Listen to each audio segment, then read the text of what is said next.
Hi అండి అందరికీ. ఈరోజు నేను సులువుగా ఇంట్లో ఉన్న వాటితోనే మా ఇంట్లో ఉన్న వాళ్ళకి ఎగ్ బుర్జీ ఎలా చేశానో మీకు నేర్పించబోతున్నాను.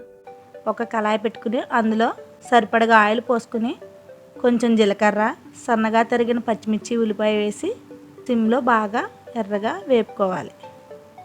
కొంచెం వేగిన తర్వాత అప్పుడు కొంచెం మళ్ళీ వాటిలో సాల్ట్ వేసి మూత పెట్టుకుని ఇంకో 5 మినిట్స్ బాగా వేగనివ్వాలి.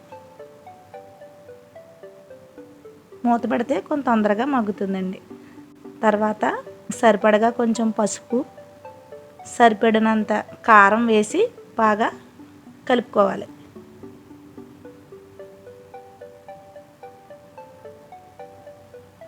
ఇప్పుడు బాగా కలుపుకున్న తర్వాత దాంట్లో సరిపడగా కొంచెం గరం మసాలా పొడిని కూడా వేసుకుంటే ఫ్లేవర్ బాగా వస్తుంది.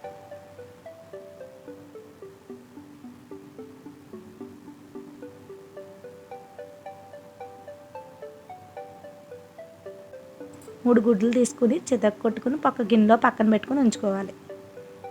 ఇవి బాగా వేగిన తర్వాత వాటిని అందులో పోసి 5 మినిట్స్ కలపకుండా అలాగే ఉంచాలి.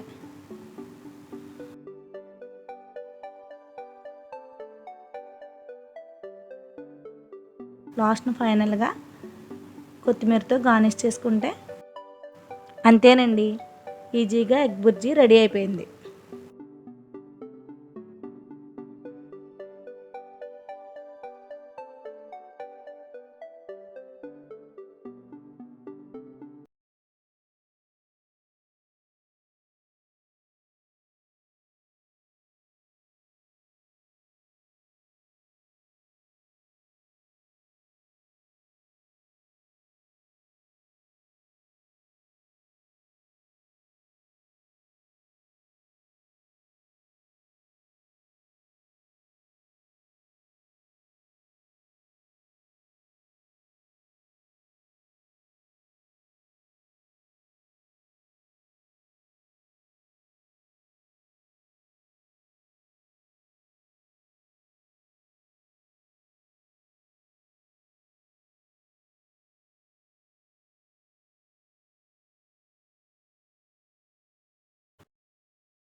అండ్ అందరికీ ఈరోజు నేను ఈజీగా